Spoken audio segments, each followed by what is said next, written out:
Israel, America और Iran के दरमियान जंग का दौर लगातार जारी है और इस बीच आपको बता दें कि जंग का दायरा लगातार बढ़ता जा रहा है। इस बीच वार पलटवार का दौर जारी है। जितनी ताकत के साथ इजराइल और अमेरिका तेहरान को टारगेट कर रहे हैं, उससे कहीं ज्यादा ताकत से ईरान अब तल अवीव को निशाना बना रहा है। इस बीच कई बड़े वाकये इस वक्त हुए हैं और इस बीच आपको बताते चलें कि हमलों की एक पूरी सीरीज एक तरह से चल रही है। आपको बताते चलें कि बड़ी खबर इस वक्त दुबई, मनामा और रियाद से है, जहां पर ईरान ने कई बड़े हमले किए हैं। मिडिल ईस्ट में पूरे मशरिक़ वस्ता में इस वक्त सायरन बजते हुए नजर आ रहे हैं। सायरन की आवाज सुनाई दे रही है, जहां पर दुबई, मनामा और रियाद पर ईरान ने हमले किए हैं। ईरान ने बड़ा बयान इस बीच दिया है कि ईरान सरेंडर नहीं करेगा। आपको याद होगा कि अमेरिका के सदर डोनाल्ड ट्रंप ने बयान दिया था कि ईरान सरेंडर कर दे और ईरान को एक तरह से हम बख्श देंगे। लेकिन इस बीच ईरान की लीडरशिप की तरफ से यह बड़ा बयान आया है। ईरान ने कहा है कि ईरान सरेंडर नहीं करेगा और इस बीच आपको बता दें कि ईरान ने आगे यह भी कहा है कि या तो यह जंग हम जीतेंगे या हम शहीद हो जाएंगे। यह दरअसल बड़ा और बेबाक बयान ईरान की तरफ से आया है। ईरान ने कहा है कि या तो इस जंग में हम शहीद हो जाएंगे या फिर इस जंग में हम फतेह हासिल करेंगे। और इस बीच आपको बता दें कि इजराइल की मिसाइल फैक्ट्रियों पर भी ईरान ने बड़ा हमला किया है और यह शायद पहली बार है जब इजराइल के अंदर इजराइल की जो मिसाइल फैक्ट्रियां हैं, जो असलहे के गोदाम हैं, उन्हें ईरान ने निशाना बनाया है। और इस हमले के बाद इजराइल को बहुत बड़ा झटका लगा है। अभी तक के जो मोसाद या फिर आईडीएफ के जो हेडक्वार्टर थे, उन्हें लगातार निशाना बनाया जा रहा था। लेकिन इस बीच ईरान ने बड़ा दावा किया है कि उसने इजराइल की मिसाइल फैक्ट्रियों पर बड़ा हमला किया है, जिसमें इजराइल को काफी ज्यादा नुकसान उठाना पड़ा है।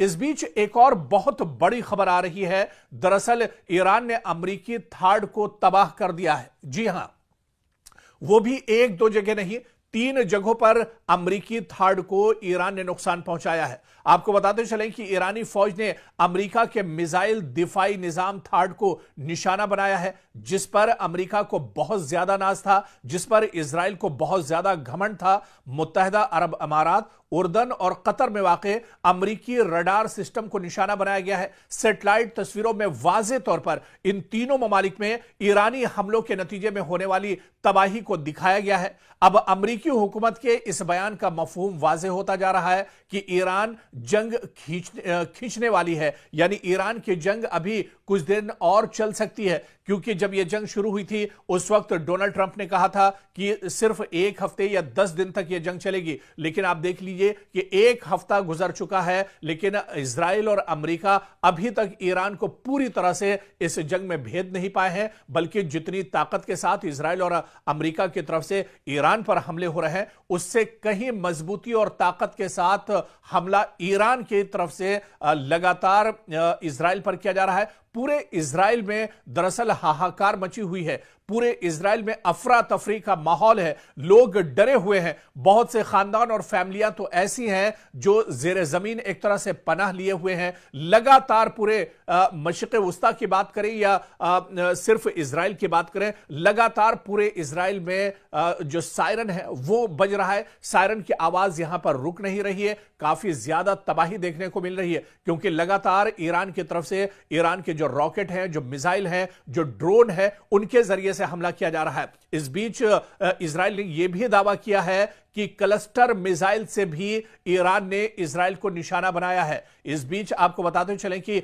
ईरान ने भी कहा है कि शाहिद मिसाइल के जरिए उसने इजराइल पर हमला किया है। खुर्रम शहर 4 मिसाइल का भी इस्तेमाल अब एक तरह से ईरान कर रहा है। यह पहली बार है जब इस जंग में लेटेस्ट हथियारों का इस्तेमाल एक तरह से ईरान कर रहा है। शुरुआत में जो हमले इजराइल और तल अवीव की तरफ से के ऊपर ईरान की तरफ से हो रहे थे, उनमें दरअसल ईरान ड्रोन या फिर जो रॉकेट है या फिर जो पुराने मिसाइल थे, उनका इस्तेमाल एक तरह से ईरान कर रहा था। लेकिन अब जिस तरह से शाहिद मिसाइल, खुर्रम शहर 4 मिसाइल का इस्तेमाल लगातार किया जा रहा है, खैबर मिसाइल का इस्तेमाल किया जा रहा है, यह दरअसल ईरान की लेटेस्ट मिसाइल है जिसका इस जंग में पहली बार ईरान ने इस्तेमाल किया है। और शाहिद मिसाइल या खुर्रमशहर 4 मिसाइल दागने के बाद इजराइल के अंदर अफरा तफरी मची हुई है। इजराइल के अंदर काफी ज्यादा डर का माहौल बना हुआ है। इजराइल के अंदर चारों तरफ एक तरह से हाहाकार मचा हुआ है। लोग दौड़ते हुए एक तरह से नजर आ रहे हैं,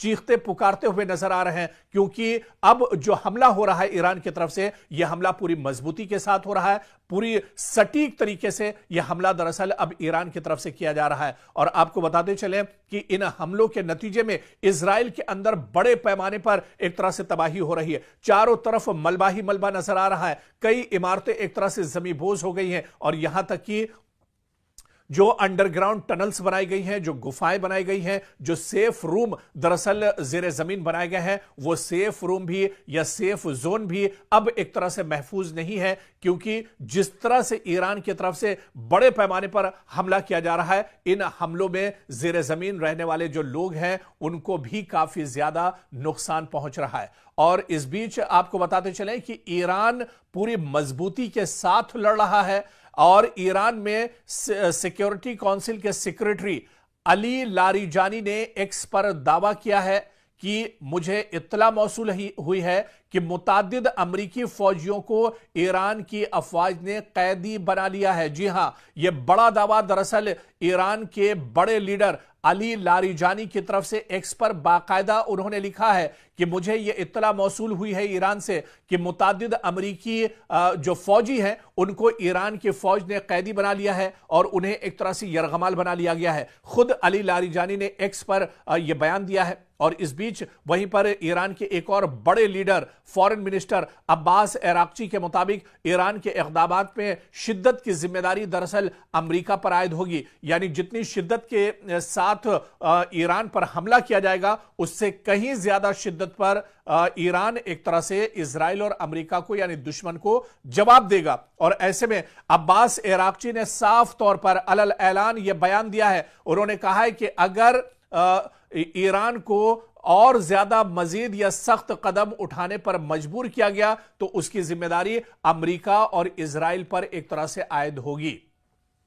और इस बीच आप देखिए कि पूरे मशरिक़ वुस्ता में हमले रुक नहीं रहे हैं। पड़ोसी ममालिक पर दरअसल लगातार हमले हो रहे हैं, लेकिन ईरान ने एक बात यहां पर साफ कर दी है। ईरान ने कहा है कि पड़ोसी ममालिक पर हम हमले नहीं करेंगे जब तक कि वहां से कोई हमला नहीं किया जाता है। तो ईरान ने यह बात साफ कर दी है, क्योंकि ईरान ने पहले भी यह कहा था कि मशरिक़ वुस्ता में या मिडिल ईस्ट में जहां जहां पर ईरान ने हमला किया है, यह दरअसल जो मशरिक़ वुस्ता के ममालिक हैं, जो अरब ममालिक हैं, उन्हें टारगेट नहीं किया जा रहा है, बल्कि जहां पर अमेरिका की तंसीबात हैं, अमेरिका का साजो सामान है, अमेरिका के सिक्योरिटी फोर्सेस हैं, इजराइल के जो अलायंस फोर्सेस या उसके जो अलायंस ममालिक हैं, उन्हें दरअसल टारगेट किया जा रहा है। और इस बीच ईरान ने यह भी साफ कर दिया है, जब तक मशरिक़ वुस्ता का कोई मुल्क हमला ईरान पर नहीं करेगा तब तक ईरान भी कोई जवाबी कार्रवाई एक तरह से नहीं करेगा।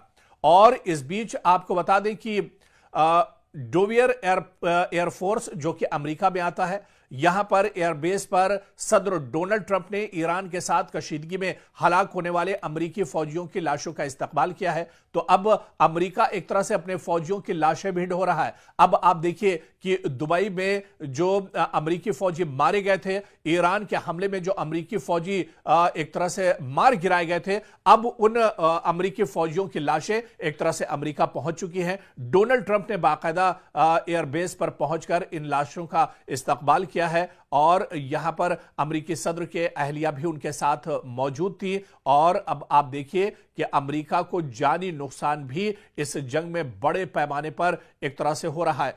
डोवियर एयरफोर्स बेस से मौसूल होने वाली तस्वीर में सदर डोनाल्ड ट्रंप को अमेरिकी परचम में लपटे ताबूतों को फौजी तैयारे से उतारते हुए फौजियों को सलाम पेश करते हुए देखा जा सकता है। तो अब अमेरिका अपने फौजियों की लाशें एक तरह से ढो रहा है। हालांकि इसकी उम्मीद अमेरिका को बिल्कुल नहीं थी और अमेरिका यह मानकर चल रहा था कि हम जैसे ही जंग शुरू करेंगे ईरान एक तरह से हथियार डाल देगा। लेकिन ईरान ने यह साफ कहा है कि वो शहीद हो जाएंगे, लेकिन दुश्मन को पीठ दिखाकर या हथियार डालकर नहीं भागेंगे।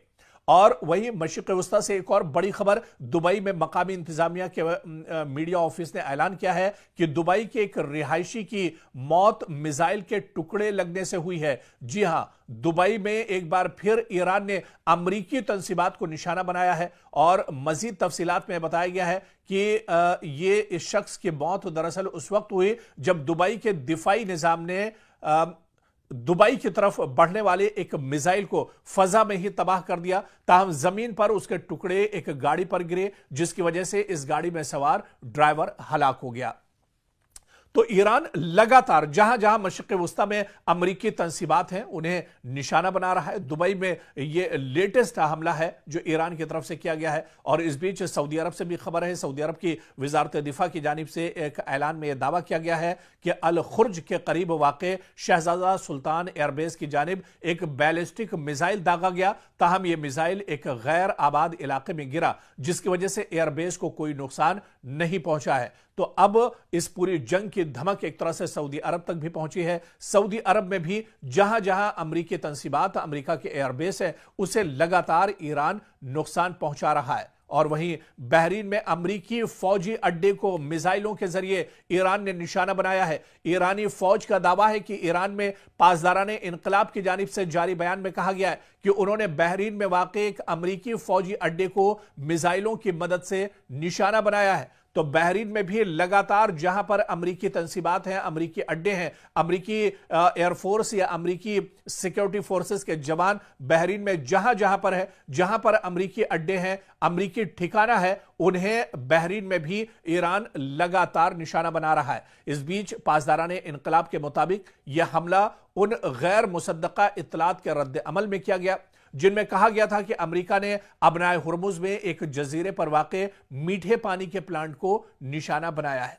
और दूसरी जानिब बहरीन की वजारत दाखिला के मुताबिक मुल्क में हमले के खतरे के पेश नजर सायरन बजाए गए हैं और शहरियों से कहा गया कि वो महफूज मकामात पर मुंतकिल हो जाएं। यानी बहरीन में लगातार खतरा बढ़ता जा रहा है। बहरीन में लगातार अमेरिका के जो अड्डे हैं उन्हें ईरान निशाना बना रहा है। काफी ज्यादा यहां पर हलचल मची हुई है बहरीन के अंदर। और इस बीच आपको बता दें कि कतर से भी बड़ी खबर, जहां पर कतरी वजारत दिफा ने एक बयान में दावा किया है कि उसने कतर को निशाना बनाने वाले एक मिसाइल हमले को नाकाम बना दिया। तो कतर में, क्योंकि अल उदैद अमेरिका का सबसे बड़ा एयरबेस है और इसी एयरबेस पर कई बार ईरान ने हमला किया है, एक बार फिर से ईरान का मिसाइल अल उदैद एयरबेस की तरफ बढ़ रहा था, लेकिन कतरी वजारत ने अब तस्दीक की है कि जो मिसाइल के जरिए हमला किया गया था, दरअसल इस मिसाइल को नाकाम बना दिया गया है।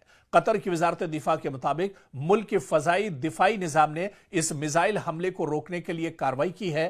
ताहम बयान में यह नहीं बताया गया कि मिसाइल किस मुल्क या फरीक की जानिब से दागे गए थे, लेकिन जिस तरह से पूरी कशीदगी ईरान के साथ चल रही है, ईरान पूरे मशरिक़ वस्ता में अमरीकी तंसीबात को निशाना बना रहा है और जो इत्तेहादी हैं इजराइल के, उन्हें ईरान निशाना बना रहा है। ऐसे में यह कहा जा सकता है कि यह हमला ईरान की तरफ से दरअसल किया गया होगा।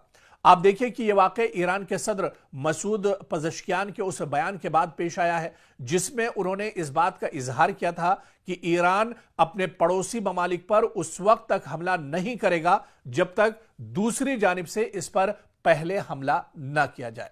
और वहीं पर सऊदी अरब से एक और बड़ी खबर, जहां सऊदी अरब की फोर्सेस ने दारुल हुकूमत रियाज के सिफारती इलाके पर होने वाले ड्रोन हमले की कोशिश को नाकाम बना दिया है। आपको याद होगा कि रियाज में इससे पहले भी अमेरिका की एम्बेसी को निशाना बनाया गया था और एक बार फिर से उसी जगह को तेहरान की तरफ से निशाना बनाया गया। सऊदी वजारत दिफा के मुताबिक यह हमला ड्रोन के जरिए किया गया था, ताहम सिक्योरिटी फोर्सेस ने बरवक्त कार्रवाई करते हुए इसे नाकाम बना दिया है।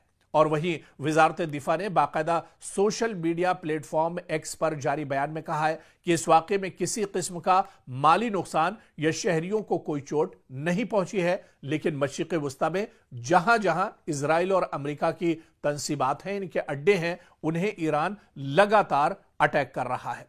और इस बीच आप देखिए कि इजराइल और अमेरिका की तरफ से ईरान पर भी पलटवार किए जा रहे हैं। ईरान में पहली बार ईरान के अंदर जो ऑयल रिफाइनरी है, ऑयल डिपो है, उसे इजराइल ने निशाना बनाया है और इस हमले के बाद एक बड़े इलाके में धुआं उठता हुआ दिख रहा है।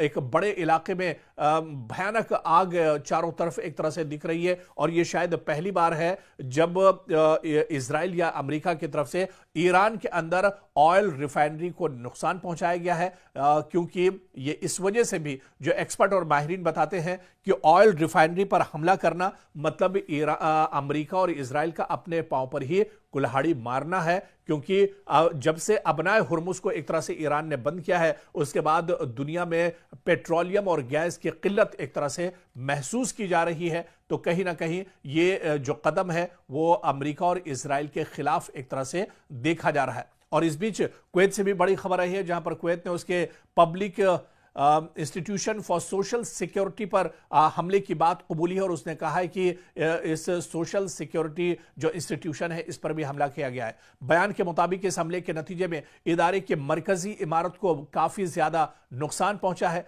और यह बयान ऐसे वक्त में सामने आया है जब कुवैत की वजारत दिफा ने कहा है कि वो फजाई हमलों की एक लहर का मुकाबला कर रही है। यानी कुवैत पर लगातार ईरान की तरफ से ड्रोन मिसाइल से हमले हो रहे हैं, रॉकेट दागे जा रहे हैं, लेकिन कुवैत का यह कहना है कि वो फजाई हमलों को रोक रहा है, डिफेंस सिस्टम के जरिए इस हमले को रोका जा रहा है। वहीं वजारत दिफा ने शहरियों से अपील की है कि वो हिफाजती हिदायत पर सख्ती से अमल करें और हुक्काम की तरफ से जारी करदा हिदायत को नजरअंदाज न करें।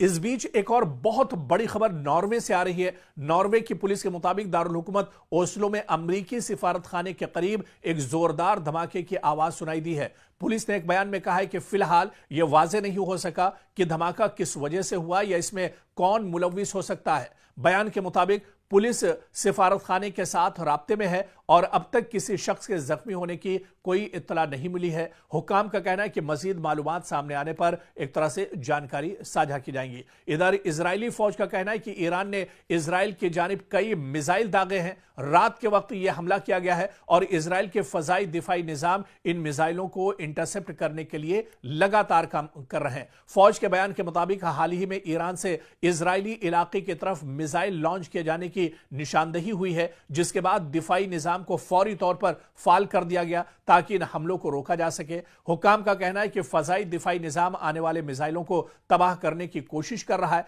और सूरत हाल की मुसलसल निगरानी की जा रही है। लेकिन इस बीच आपको बता दें कि भले ही इजराइल की तरफ से यह दावा किया जा रहा है कि उसका डिफेंस सिस्टम ईरान से आने वाले मिसाइल और ड्रोन को रोक रहा है, लेकिन इसके बावजूद इजराइल के अंदर काफी ज्यादा तबाही है और सबसे ज्यादा जो तबाही इजराइल के अंदर देखने को मिल रही है वो तल अवीव में काफी ज्यादा तबाही हुई है, हैफा शहर में काफी ज्यादा तबाही हुई है, यौमे बैत जो शहर है इजराइल का वहां पर काफी ज्यादा तबाही हुई है। बल्कि जो सबसे ज्यादा तबाही हुई है वो दरअसल एक तरह से देखिए तल अवीव में हुई है, जहां पर लोग अब अपने आप को महफूज नहीं कर रहे हैं। जो दावे इजराइल की तरफ से किए जा रहे थे, बिन्यामिन नेतन्याहू की तरफ से दावे किए जा रहे थे कि वो ईरान को मुंहतोड़ जवाब देंगे, वो ईरान के किसी भी हमले को एक तरह से नाकारा बना देंगे। तो एक हफ्ता गुजर चुका है और इस एक हफ्ते के बाद भी आप देखिए कि लगातार ईरान लगातार स्ट्राइक कर रहा है, ईरान लगातार मशरिक़ वुस्ता को निशाना बना रहा है, ईरान लगातार इजराइल पर हमले कर रहा है और इन हमलों का तोड़ या जवाब अमेरिका और इजराइल दोनों के पास अभी तक नहीं है।